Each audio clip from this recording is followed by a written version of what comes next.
Welcome back to the podcast. We don't know what we're doing today. All three of us are in the room. Me, co-host, guest poster, Nate, Legos, and producer Scotty. We're here literally just shooting the shit for like a good 10 minutes. And let me just tell you, I love that Scotty puts in some of those clips because we get to some weird spots. I don't know what's going on with this team, but I love it. And Fridays are my favorite day because I get to talk to Scotty and Nate for like 3 hours on a Friday. So welcome back to the podcast, Nate. Good to be here. Life? How's your steak? How's your whiskey? Steak's good. Whiskey's good. I'm gonna have to cut back on both to afford this new house. But hey, Nate just bought a house. Now that's an adult like experience. That's crazy. You're now considered a real live adult, I think, once you have a house. We were in bed last night, and Steph was like, "Who let us do this?" I was like, I don't know. I feel the same about children. I don't know. Every time I look at them, I'm like, oh my God, those are mine. Yeah. Holy crap. Like, why did I do that? Yeah. That sounds like a lot of responsibility. Yep. And I get stressed thinking about it. Yeah. Gonna learn how to be a farmer. Gonna quit e-coms. This is one of my last podcasts. As you should. But we'll make it Buy good. to D2C. This is like Nate's farewell show. No, it'll be another 30 years because I got to pay off that house, and then I'll quit. Go be a duck farmer. I feel good about it. I feel so good about this. What are we talking about today, Sarah? We got a lot to talk about, honestly. I have and I always like talking to Nate about this stuff. Scotty O says no motivation like a huge mortgage. 100%. Yeah. You know, if you really want to motivate yourself to build a business or do something and make a lot of money, just get a crushing amount of dependence. Crushing. Yeah. It's the opposite of the Dave Ramsey approach. Just bury yourself in debt and dig your way out. Bury yourself in responsibility. There's no motivation like a crushing amount of responsibility. Yeah. Anyways, on to today's topic. I have another study for you because these do really well. The studies seem to be really interesting to the people who listen to my podcast. So thank you. If you're listening to my podcast, I love you. I appreciate you so much because you are helping me beat Nate with his podcast. Listen, tactical and practical. It's better. I want to know if you're doing this again. Every time I bring you a study, I want to see if you're doing it because you're a CMO. You got that high level like responsibility, strategy, focus. And this particular strategy, when used correctly, it sounds like it can lift revenue by up to 13%. And it's a very simple strategy. So I want to know what you think the strategy is. And then there's actually two pieces to the strategy that we got to talk about. So what do you think the strategy is? All right. First of all, lifts the revenue by 13%. First of all, I'm the VP of marketing, not the CMO. Sorry. So I'm not there. I'm not that. Getting cool your title wrong. Yeah, it's all right. I mean, isn't a VP similar? No. Yeah, I mean, we don't have a CMO, so like it's still just me. Technically, it's you. Okay. Yeah, got it. But you know, it. it's all good. 13%. Mm-hmm. I'll give you a hint too. It's not an online strategy. Oh, offline. Offline. We're talking multi-channel strategy that can lift revenue by up to 13.5%. You're asking the wrong guy. We spend 90% of our budget on Facebook ads. I know. This is why I'm like, ooh, this might be something you want to test. Is it? Is it an out-of-home play? Oh, that's a good guess. No, it's not. This one is interesting too, because like I said, it's got two different pieces to the actual strategy. It's the difference between something physical and something digital. Sending that to a specific customer base can increase revenue by up to 13.5%. Sending something to a customer base that's not physical or digital? No. Telepathic? The pieces are digital and physical is what I'm saying. So one gets sent to one type of customer. The other gets sent to the other. Oh, okay. Got it. Is it direct mail? Yes. Okay. This is the first time you ever actually guessed it. I'm so proud of you. There you go. Wait. Thanks. You had to tell me you're sending something physical to customers for me to guess it. But hey, we got it. We're using direct mail. We made it there. We made it to the end. Yes. So, okay. So now the second piece of it, obviously, Scotty, you crack me up. So this particular study is talking about using like when to use direct mail versus email for which customer segment types to be able to increase revenue. So hold on. No, can I guess on that? Yeah. Okay. Direct mail to like win back like, unengaged people. You're going to love this study. No, it's Oh, okay. backwards from that. From Oh, this particular study, I'll tell you what they were looking at. So they sent out direct mail and email to sounds like a lot 230,395 different customers in different companies across 7 countries, and they found that direct mail sent to prospects, like acquisition focused customers, had a larger increase in like intent, like purchase intent. whoa. Yeah, I'm like, new customers for direct mail? That sounds like the exact opposite of What is that? everything I've ever heard. I finished our Q4 direct mail strategy this week. Oh, I should have Gotta brought this to you earlier. gotta But no. change that quick. That's really interesting. Do they know why? What's the thesis there? So, opening direct mail is more like an emotionally focused experience because it's physical, It's right? more It's exciting. something, yeah, it's just a very personal setting because it's coming into your house.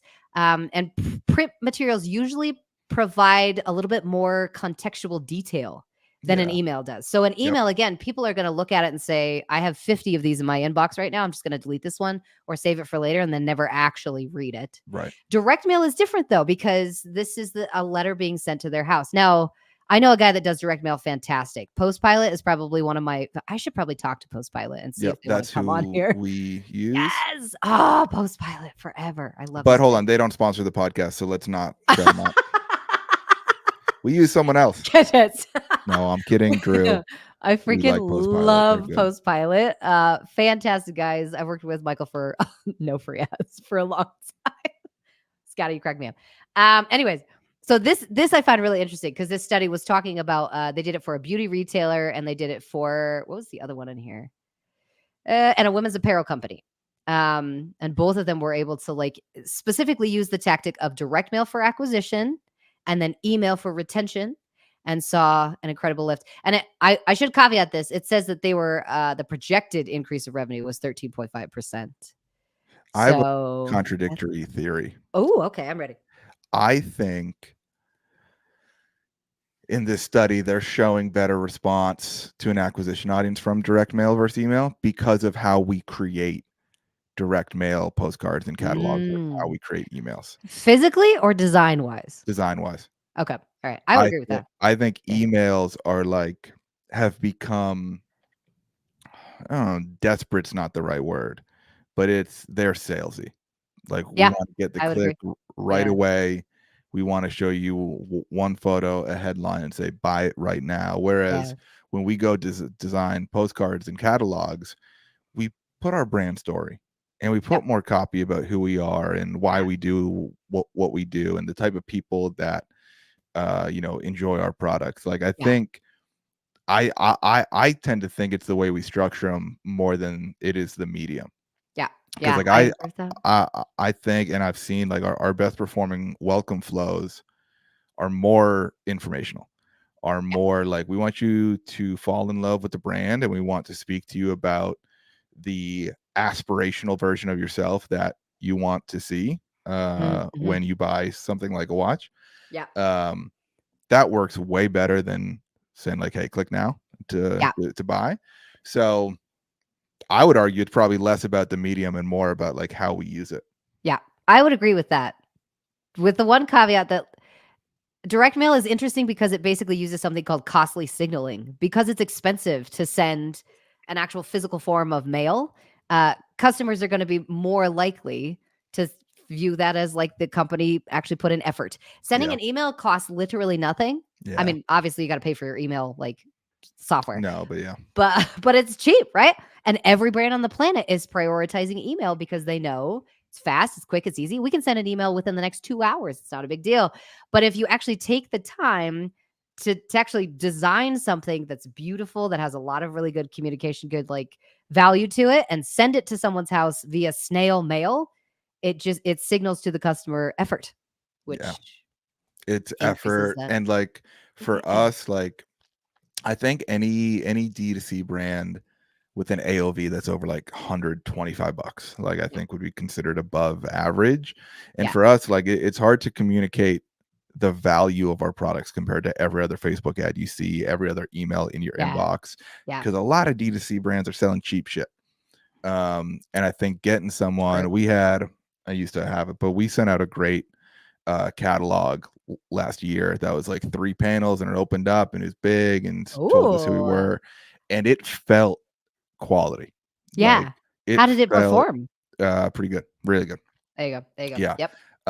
Effort, Now man. That's so it was to important. a win back audience, which is interesting. That's why I guessed that. Ah, But like maybe we try that too in acquisition group this yeah. Q4. Wouldn't that be interesting to Because try an I do think, acquisition focused yeah, customer with this particular thing? Because if they don't know you, or if they've heard of you one time but they forgot you right, existed, it'd be fascinating to send something to their house that's like to the level of a freaking wedding invitation. You know what I'm saying? right, I'm sure all of you have gotten a wedding invitation at some point. That type of direct mail is just it hits different because yeah, the paper's heavier, it's glossier, it's usually got sparkles on it. You just know that there's like an expectation for that particular piece above all other pieces of mail that you get. And this goes down into like again some psychology that there's a lot of like interesting studies going on around the physicality of things. yep, Things that are heavier in weight are often attributed to higher value, higher price. Like people are more likely to pay more for it if it's heavy, yep, even if the quality of the actual materials is exactly the same as a cheap product. Just the weight of it can change how we feel about it and what we think about the value of it. So it's the same for paper, which is yeah. odd. Like you'd think it's just paper, like nobody's gonna know the difference. But the again, No, it's cost of it signaling, matters man. though. Yeah, Matters. yeah. Oh, This year we're sending out crazy. a 16-page catalog, Ooh, which I'm very excited about. It's heavy. It's like okay. it's a magazine, but it's all about us. And Interesting. yeah, I Mm, can't wait to see how it does. I do love that about direct mail, like, and still it's a tiny percentage of what we do. Like Facebook yeah, ads are still what drives everything, but I do think it's just a great touch point of like, hey, we are different than every other Facebook yeah, ad yeah. you're seeing. And Mhm. like I can't send you a free watch to prove that, but I guess the next best thing is like I can send you a nice catalog or postcard Yeah, that gives you a glimpse of the value that our yeah. products hold. Here's an interesting question for you since you guys are doing a catalog. I get a lot of catalogs from like what do you call it? Home decor kind of Yep. brands and I toss them all. I Oh, toss that's all of them. interesting. I just like it goes straight into the bin cuz my house is done. Like I've designed it the way it's Flex. going to be designed. Flex on the guy that has to move Oh, everything in his life for the next 30 days. sorry. My house actually came with a lot of furniture because we moved from a smaller house to a bigger house. And so it was like, That's well, we're nice. just gonna like put the furniture where it goes. And We have that's there it is. It was we're fine. doing everything in the wrong order. We've had like hand-me-down furniture since we got married 5 years ago, Oh. and we're like, are we really bringing it again? And I'm like, yeah, because we don't have any more money to spend on furniture now that we bought this We house. spent So it all on our duck farm. We yeah, can't afford I don't know furniture where you for got our ducks, by the way. Ducks aren't on the menu. it's gonna be a duck farm, trust me. No, chickens, goats, Ask your wife. It's gonna cow, be a duck farm. eventually. Okay, back to my question though. Sorry. So you have this catalog, and I get all these catalogs from like home decor, right? Yeah. And they're huge. They're real thick, and they've got all these different things in, and they're gorgeous, beautiful. I think what they assume is customers are going to use them as like a coffee table thing where they're going to set them on kitchen table or coffee table and go through them at some point. But my default as a consumer, as like a millennial who's very minimalist, is to toss it. All So right. here's So let my me tell you question to my you. cover idea. Okay. Is that what you're getting to? All Yes, right. yes. So I wanna know, how are you gonna make sure people don't toss it? So Very have you clearly. seen our ad? And you have because it's been running for 2 years. Okay. That is a collection of our watches standing up, Jack Daniels bottle and whiskey Yes. glass, but Yep. behind it, and the headline says, "If you love drinking whiskey, You'll you'd buy it. wear a Yeah. watch made from Yep. whiskey barrel wood." Yeah. One of the best ones you've ever created. Yes, Thank I you. remember For this. the cover, I want it to be that pic, and I want to say, "If you love drinking whiskey, you'd read this magazine." Oh, Because then at dang. least, like, all Okay, right, okay. we're getting the open. Yeah, yeah, 100%. Like, you Yep. can't measure open rate of that, but to me, I think that's way less likely to get tossed. Yes. Because Yeah. like even if my wife got that, she'd be like, Nate probably wants to see what that is at some Yes! point. Like, Oh my god, and that's yeah, huge. The behavior of direct mail is really interesting because a lot of times it's one person or the other that goes to the yeah, mail. It's usually wife or possibly husband, right? Or like, whoever it is. If it's roommates, it's yeah, usually some one person in the house usually gets all the mail. That person then filters it really quickly based upon yeah, what they think is important. So you have to know this about direct mail. Again, ugh, behavior is freaking everything when it yeah, comes to marketing. You have to understand how people behave in their daily freaking life before you start putting money behind this stuff. So if she is she the person in your house that usually gets the mail? Yeah. Yeah. So she gets the mail. She Everything filters you it know down. about me. Do you think I'm going to check the mail? I don't know. You might That's like insane. some people have those weird things. It's like No. I am the only person to load the dishwasher. That's not me. But anyway, get this mail in your house. She's filtering all of the different pieces Yeah. and she's thinking about you as she's doing it. Does he want to see this or not? Type of a Yeah. thing. So know this about direct mail. The other way that would be really interesting to test, and I don't know how much this would cost, but I would love to see how much it would cost a brand to include what do they call that? Like postage. So if they didn't want to keep it, they could send it back quick. Like there's a Oh, why? So one thing, it'll save you money, so you don't have to print them again. So if they send it back immediately instead of tossing it, it reduces waste for one thing. And for another thing, they could literally just send it back and you could take that person off of your list entirely. Oh, that's interesting. Well, hold on. I hate to disagree with you on the podcast. You constantly disagree with me. That's right. The And if you want to hear whole why, podcast. listen to Tactical and Practical. No, I think just so you're aware, I think the creation of the mailers are cheaper than what postage is. Yeah, I would agree with that. But So, I'm talking do that. about catalog though. Only for catalogs, not for, Catalog's pretty cheap too, to be honest. direct mail. The only other reason I do that is you could ask the people in the front, doggy are the ones that you like and send it back to us. That way, That's interesting. That'd be Yeah. intense. That'd be an Yeah. intense review process to comb through that data. Yeah, it would be ridiculous. Yeah. But to Scotty's point, what's the psychology behind this? I want people to get physically involved with the brand. That's what I'm trying to get at is if they get a catalog to their house, they've never seen you before, they're a very first time customer. You have something on the front that's like, if you're a whiskey drinker and you would wear a watch like this, you would also open this particular catalog. Do you They know what I'd start love going to do? through it. What? Have you seen the little wood veneer bookmarks Yes. that are like super Ooh. thin? Send those them a and be like, bookmark. this is what's inlaid in our watches. Oh, smart. See, this is all behavioral focused. So Yeah. the reason why we're going through all of this is again, We want as them a brand, to feel it. I you I gotta love have what a you just feeling said. to it. Yeah. I'm gonna keep talking over you until you let me get to that. I love what you just said, and it'd be As you do. creepy if I said it, but you said I want the customers to get physically involved with the brand. I want to get physically involved with people. I like that a lot because one of our customers' best thing, they love the experience of putting their watch on and wearing their watch. The physical, yeah. And if we can get them to touch a piece of wood and be like, isn't this cool? Isn't you want to this amazing? give me $300? Yes. Yep. I think that's a better sales pitch. What you're generating here is something called the endowment effect. So the endowment effect goes into if somebody actually physically holds something in their house, specifically without paying for it, but if they have it in their worldview on a constant daily basis, it's much harder for them to send it back. This is the reason why free trials work pretty well for SaaS. Because once you attach your identity to something, it's very difficult for you to give it up because now you feel a sense of endowment, right? A sense of endearment with that product. So this is a tactical freaking episode over here. For any brand that's using direct mail, send something that people can actually physically feel that's a part of your product. Because there's a good chance you'll create an endowment effect inside the brain that will help people attach themselves to your product before they've even purchased it.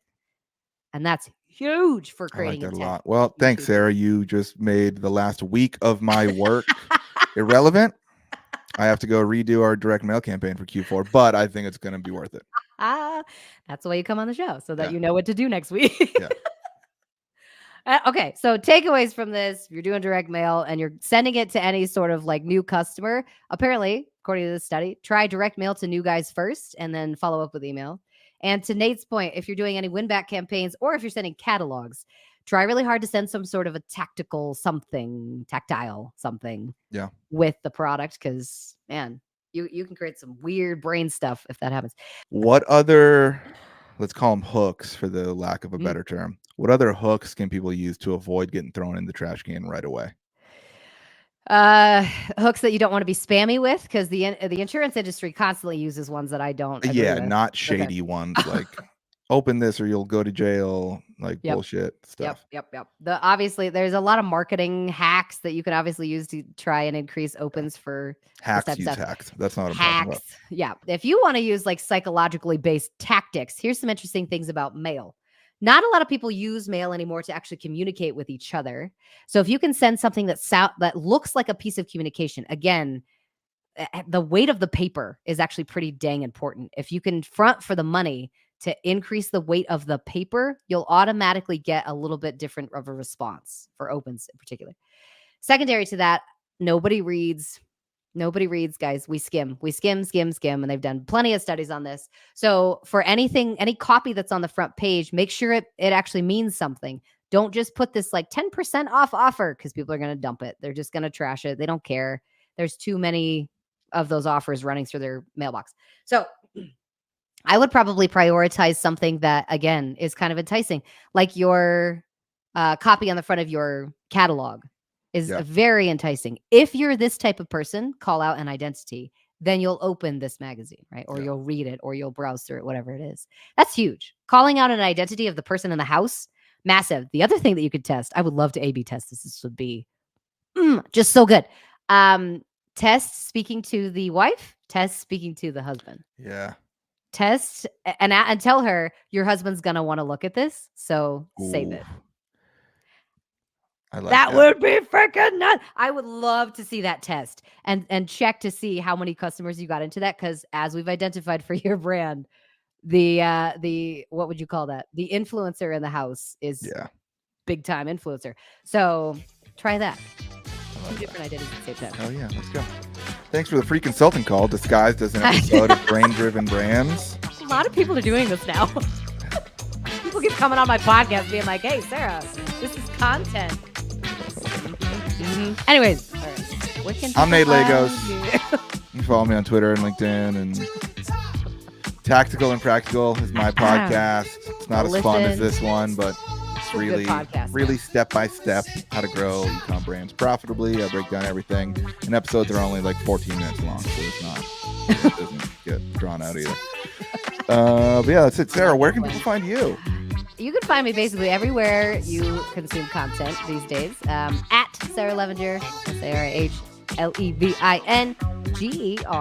Sarah Levinger. And you go over to sarahlevinger.co. I share basically all of my previous newsletters. Those newsletters are kind of breaking down the psychology of the big brands, the big dogs, the ones that are using psychology to cut costs and boost sales, captivate the masses. So go over to there and check all those out. Otherwise, yeah, I guess we'll see you guys next time. Thanks for coming on this show. The Brain Driven Brands podcast is part of the Learn and Laugh series on the Quickfire Podcast Network. I need it now. Need a beat, need release, need it loud.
The Brain Driven Brands podcast is part of the Learn and Laugh series on the Quickfire Podcast Network.